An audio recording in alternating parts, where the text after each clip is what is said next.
Hi friends, ఈ వారం మనం వింటున్నది గోదారమ్మ నవల్లోని 9వ భాగం. రచయిత్రి గోగినేనిమణి, చదువుతున్నవారు రాధికా గోగినేని. మరి కథలోకి వెళ్దామా? గోదారమ్మ నవల్లోని 9వ భాగం. మీరెంత శాంతమూర్తిలా అనిపిస్తున్నారు, మీ అమ్మాయి మాటల్ని మీరెందుకని నమ్మటం లేదు అని గోదావరమ్మ ఆవిడను అడిగింది. కుర్చీలు జరిపి కూర్చోబెట్టాక పూర్ణ అమ్మగారు నిట్టూరుస్తూ చెప్పింది. అదేదో సామెతలా తాటి చెట్టు కింద కూర్చుని పాలు తాగుతున్నామని చెప్పినా ఎవరు వినరు కదండి, కళ్ళే అంటారు కదా. అందుకే మేము మా అమ్మాయి మాటల్ని కట్టుకదలా కొట్టుపడేసి ఊరి జనం వేసిన నిందను నమ్మాల్సి వచ్చింది. ఏదో పరువు మర్యాద అంటూ పాకులాడే చిన్న కుటుంబం మాది. ఏం చేయగలం చెప్పండి? దాని ప్రారంధం అలా ఉందని ఓ ఏడ్పు ఏడ్చి అలా వదిలేయాల్సి వచ్చింది. మరి ఇంకా పిల్లలున్నారు కదండి. ఆవిడ కంఠం బొంగురుపోయింది. నువ్వు బాధపడకక్క, మన పూర్ణను చూసి ఈమె బాగా బాధపడ్డారు. జరిగిందంతా విని నీతో మాట్లాడతానంటే గుడి నుండి ఇటు వచ్చాం అంటూ పద్మావతి లేచి వచ్చి పూర్ణ తల్లి మహాలక్ష్మి చేయి పట్టుకుంది. మహాలక్ష్మి కళ్ళు తుడుచుకుంటూ నిట్టూర్చింది. పద్మావతి మాటలకు అవునన్నట్లుగా తల ఊపిన గోదారమ్మ మహాలక్ష్మితో చెప్పింది. ఈరోజు కనిపిస్తున్నట్లుగానే పూర్ణను రోజు ఇలా శుభ్రంగా చక్కగా తయారవమనండి. అయినా పూర్ణ వలన జరిగిన తప్పేముందో మీరే చెప్పండి. అమాయకంగా అతని వెంట మాయమాటలు నమ్మి వెళ్ళింది అంతేగా. ఒకవేళ తప్పే జరిగినా తల్లిదండ్రులుగా మీరు అండగా నిలబడి ఓదార్పునివ్వాలి కానీ అలా వెలివేసినట్లుగా వరండాలో కూర్చోబెట్టడం చేయని నేరానికి పెద్ద శిక్ష వేయటమే అవుతుంది కదండి. గోదారమ్మ మాటలకు మహాలక్ష్మమ్మ జవాబు చెప్పలేకపోయింది. నోట్లో చీర చెంగు కుక్కుని వెక్కిళ్ళు పెట్టింది. పద్మావతి గోదారమ్మ ఇద్దరూ విభ్రాంతిగా చూశారు. కాసేపటికి ఆవిడ తెప్పరిల్లి, నేనేం చేయనండి, ఆయన మాటలకి ఎదురు చెప్పలేను. ఆ పైన ఇది కూడా తక్కువది కాదులేండి. తప్పును సరిచేసినట్లుగా అబ్బాయి తల్లిదండ్రులు ఓ మెట్టు దిగొచ్చి మా పిల్లని కోడలుగా చేసుకుంటామని వస్తే చావనైనా చస్తాను కానీ పెళ్ళికి ఒప్పుకోనని మొండికేసింది. అది తప్పే కదండి అని అడిగింది. ఆ ప్రశ్నకి పద్మావతి నిజమేనన్నట్లుగా తలూపింది. గోదారమ్మ మాత్రం చురుక్కుని చూసింది. ఆ అమ్మాయికి ఆ పెళ్ళి మనస్కరించినప్పుడు కాదంటం తప్పెలా అవుతుందండి? చక్కగా చదువుకుంటానన్న పిల్లని చదివించకుండా పెళ్లి చేసుకోమని ఒత్తిడి చేయడం మన తప్పు అవుతుంది కానీ. మహాలక్ష్మి రోషంగా బదులిచ్చింది. దాని మీద పడిన మచ్చ గురించి మర్చిపోయి ఎలా చదివించమంటారు? అది సింగారించుకుని కాలేజీకి బయలుదేరితే ఇంకా కొత్త తలనొప్పులు రావు. బాగుంది, అందుకని అలా పిచ్చిదానిలా ఓ మూల కూర్చోబెడతారా? మిగతా వాళ్ళలా ఈ అమ్మాయి మీ కడుపును పుట్టిందే కదా. ఒళ్ళు కనిపించేలా దుస్తులు వేసుకుంటే మగ వెధవలకి ప్రదర్శన పెట్టినట్లుగా అదేం పని అని మందలించవచ్చు. కానీ చక్కగా కనిపించాలనుకోవటం తప్పని ఎలా చెప్తారు ఎవరైనా? కొంచెం పదునుగా వచ్చిన గోదారమ్మ మాటలకు సమాధానం చెప్పలేని దానిలా మహాలక్ష్మి తల వంచుకుంది. ఒక క్షణం తర్వాత మెల్లగా తల వంచుకునే గోణిగినట్లుగా అంది. మీరు అన్నది నిజమే కానీ మా కుటుంబం పరిస్థితి మీరు అర్థం చేసుకోవాలి. ఆయన ఒక్కరే సంపాదించి ఈ కుటుంబాన్ని ఎలాగో నెట్టుకొస్తున్నారు. ఆయనకి శక్తి చాలకపోతుంటే నేను ఎలా ఒత్తిడి చేయగలనండి? అందుకే కన్న తల్లిగా మనసు ఒప్పకపోయినా ఇలా చేయవలసి వస్తుంది. ఆవిడ గొంతు మళ్ళీ పొడుకుపోయింది. గోదారమ్మ నిజమేనంటూ నిట్టూర్చింది. అందుకేనండి నేను ఒక మార్గం ఆలోచించాను. పూర్ణను చదివిద్దాం. ప్రైవేటుగా చదివి పరీక్షలకి హాజరవుతుంది. తన చదువు ఖర్చు అంతా నాదే. పూర్ణ ఇక నుండి మా పిల్లే అనుకోండి. మీ ఇంట్లో ఉంటుంది అంతే. తన ఖర్చులు బరువు బాధ్యత అంతా మాదే. మీ వారితో చెప్పి ఒప్పించే పని మాత్రం మీది. నన్ను మాట్లాడమన్నా పూర్ణ తండ్రితో నేను మాట్లాడతా. గోదారమ్మ మాటలకు మహాలక్ష్మి వదనం ప్రసన్నమైంది. కానీ ఇది చక్కగా తయారై తిరుగుతుంటే ఆ అబ్బాయి వాళ్ళు ఊరుకుంటారా? మళ్ళీ వెంటబడి వేధించరు? అదే సందేహంగా ఉంది అందావిడ అపనమ్మకంగా చూస్తూ. ఆ విషయం కూడా నేను ఆలోచించానమ్మా. అతగాడిది ఈ ఊరే కాబట్టి వాళ్ళ ఇంటికి వెళ్ళి అతనితోనూ వాళ్ళ తల్లిదండ్రులతోనూ నేను మాట్లాడతా. కాదంటారని అనుకోవడం లేదు. అసలు ఆ అబ్బాయి పట్టుదల మీదే వాళ్ళు పెళ్లికి ఒప్పుకోవాల్సి వచ్చుంటుందని నా నమ్మకం. అయినా ఇష్టం లేదంటున్న అమ్మాయిని పెళ్లి చేసుకుని మాత్రం అతనికేం ఆనందం ఉంటుంది? ఈ మాట అడుగుతాను అంది గోదారమ్మ ఏమాత్రం సంకోచం లేకుండా. మీకేం అభ్యంతరం లేదంటే చాలు. పూర్ణ చక్కగా చదువుకుంటుంది.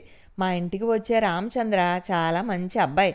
పూర్ణను ఓ చెల్లెలిగా భావించి చక్కగా ఏం చదవాలో ఎలా చదవాలో అన్నీ చెప్తాడు. మా సీత కూడా చదువు విషయంలో కానీ మరే విధమైన సందేహాలు వచ్చినా మార్గనిర్దేశం చేయగలదు. పూర్ణ తనకు తోచినంతవరకు చక్కగా చదువుకుని ఆ పైన నచ్చినా వచ్చిన ఉద్యోగంలో స్థిరపడ్డాక అప్పుడు తన కోరిక ఎలా ఉంటుందో దాన్ని బట్టి పెళ్లి సంగతి ఆలోచించుకుంటుంది.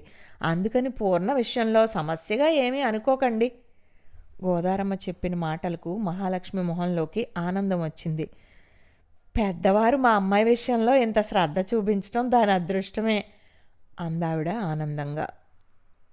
గోదారమ్మ పూర్ణ గురించి వాగ్దానం చేసినట్లుగానే పనులన్నీ పూర్తి చేసింది. పూర్ణను అల్లరి పెట్టిన అబ్బాయి గోవిందు తల్లిదండ్రుల ఇంటికి వెళ్ళి పూర్ణ విషయం మాట్లాడింది. వాళ్ళు ముందు కొంచెం గట్టిగా బెట్టుగా మాట్లాడారు. తమలాంటి వాళ్ళు అంతస్తుల భేదం పట్టించుకోకుండా పెళ్లి మాటలకు వెళ్తే ఆ పిల్ల కాదంటుందా, అందువల్ల మంచి శాస్తి జరిగిందన్నట్లుగా అహం చూపించారు. తర్వాత గోదారమ్మ మాటలతో మెత్తబడ్డారు. తమ అబ్బాయి వల్లే తప్పు జరిగిందన్న విషయాన్ని గ్రహించి ఒప్పుకుంటున్నట్లు పశ్చాత్తాపం చూపించారు. పూర్ణ తల్లిదండ్రుల మంచితనం వల్లే తమకి కేసులు బాధ లేకుండా పోయిందని అంగీకరించి ఆ అమ్మాయికి అమాయకత్వమే తప్ప తప్పేమీ జరగలేదని అంగీకరిస్తున్నట్లుగా మాట్లాడటం జరిగింది. ఆ అమ్మాయిని మళ్లీ వేధించకుండా తమ అబ్బాయిని మందలిస్తామని మాట కూడా ఇచ్చారు. అలా పూర్ణ జీవితం ఓ గాడిన పడి చదువుకోగలగటం గోదారమ్మకు చాలా సంతృప్తి కలిగించింది. పూర్ణ కూడా మునుపుట్లా నిర్లిప్తంగా ఏదీ పట్టనట్లు ఉండకుండా హుషారుగా ఉంటుంది.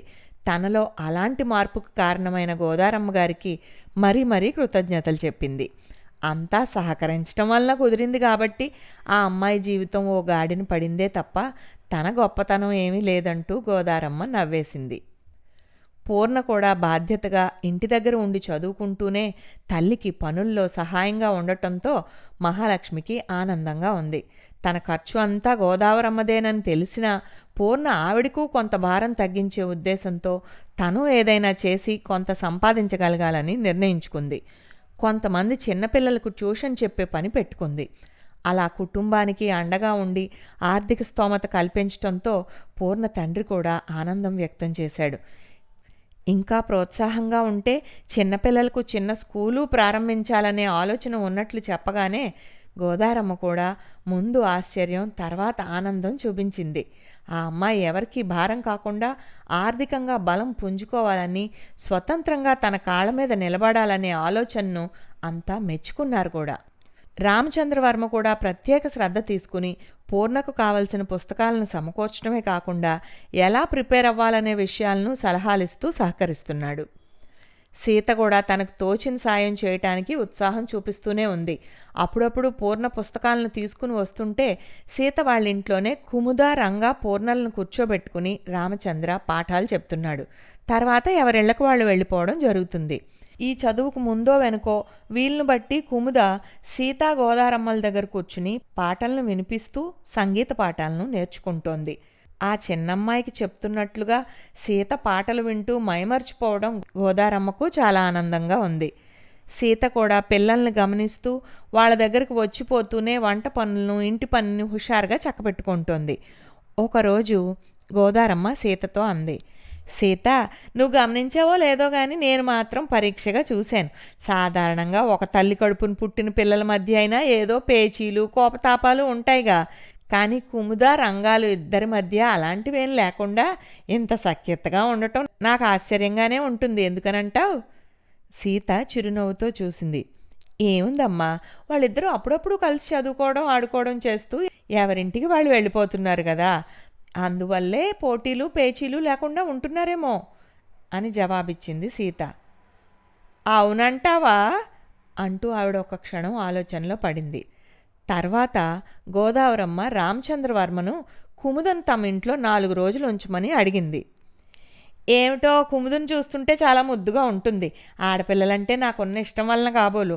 రంగా, కుముద కలిసి కాసేపు ఆడుకుంటారు. కుముద పాటలు పాడుతూ ఉంటే నాకెంతో ఆనందంగా, హాయిగా ఉంటుంది కూడాను.